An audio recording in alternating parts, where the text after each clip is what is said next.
Hi, you are welcome to my channel. In today's video I'm going to be showing you how to cut a ruched or drawstring skirt. So if this is something you love to learn, then keep on watching. So I have already cut the skirt, so I'll go ahead and show you how I cut it. Here I'll fold the fabric into 4 equal parts. So if you want to add zipper at the back, that means you would have to include the zipper allowance. Okay, so you fold the fabric into 4 according to your hip measurement. So quarter of your hip plus your desired sewing allowance, and then plus 4 inches extra. That is the amount of fabric you would need. I marked a straight line from the beginning to serve as a starting point, and also the waistline. So right from there I'll mark my waist to hip. This is just a demonstration of how I did it. So waist to hip and your full length plus your sewing allowance or hemming allowance.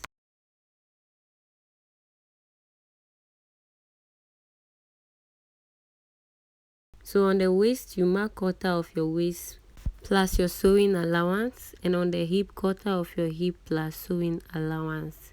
You connect the waist to the hip just like this.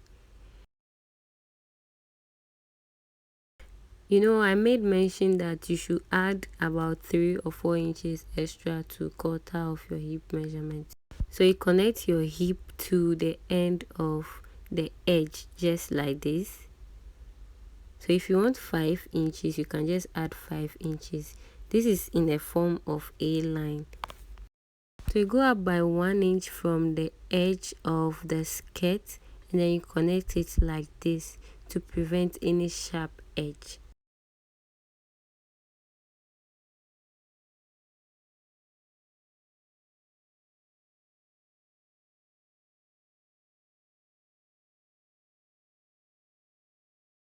So this is my skirt. I didn't add any zipper allowance at the back because it's a velvet and it stretches. So I've marked the center of the skirt, the front part of the skirt, and also the lower part like that.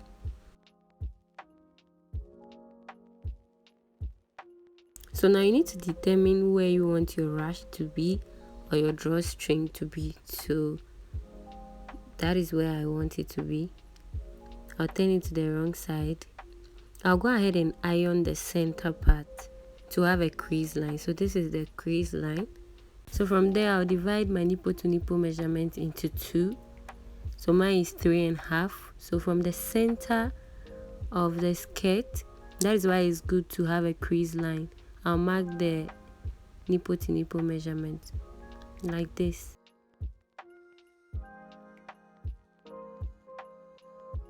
So that is where we'll have our drawstring.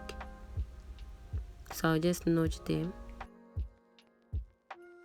So this is how it looks. So I want to explain something here. For this particular dress for my client, the dress has only 1 channel. Normally drawstring has 2 channels, no, right? So here I have only 1 channel. Okay, so I'll show you how to do both 2 channels and 1. So I've gone ahead to hem the lower part of the skirt, both the front and the back. I've gone ahead to also cut the rope, and this rope should be at least 10 inches more than your length of skirt, or even more, but at least 10 inches more than your skirt length. And the width, I use a width of 2 inches. So I'll fold it into 2 like this, and then I'll stitch half an inch.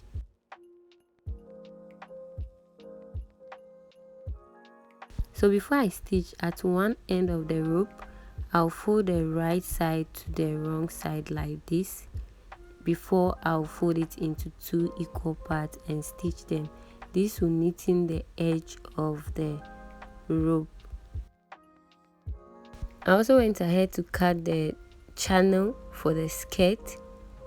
So I used the length of the skirt plus 1 inch extra.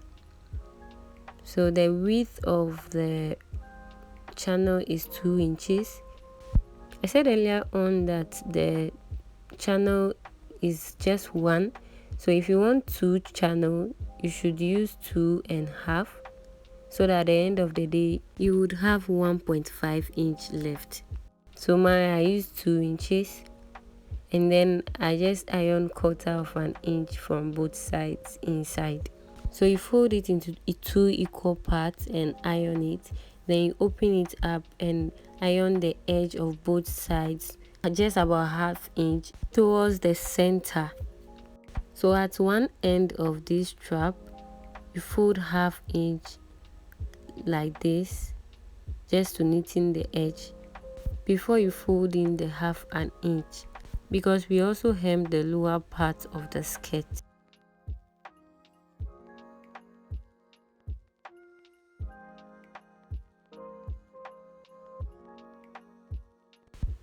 So you have to make sure the center of the strap is on the line we've made, or the line we've drawn, the nipple to nipple measurement that we made.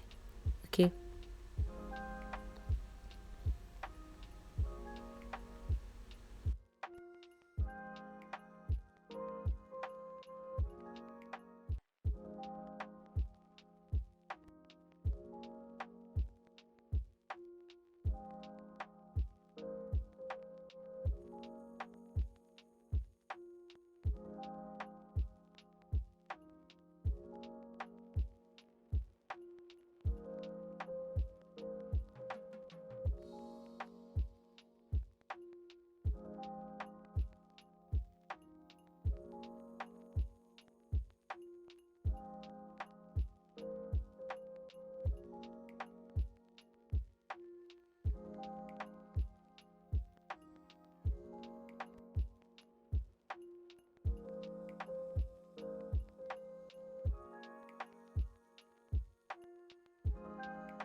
So I'll take it to my machine and stitch both sides of the strap like that, and then afterwards, if you want 2 channels, then you sew the midpoint of the strap.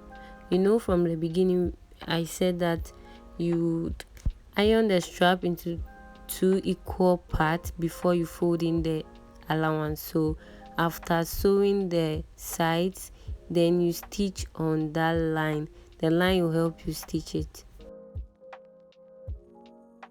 So this is how it looks on the front and also the back.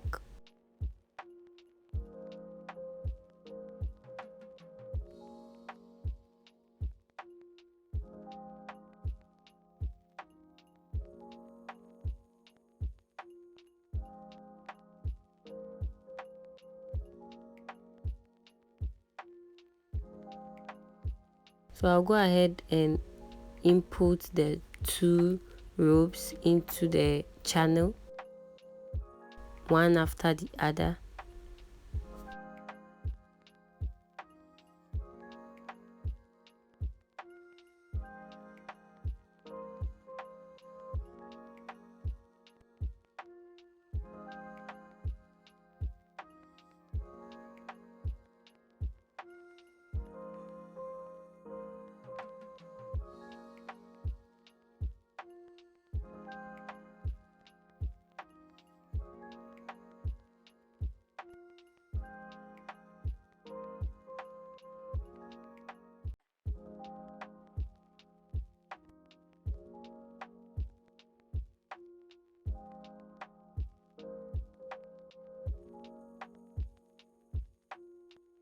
So I'll go ahead and tack the edge down like this to keep it in place.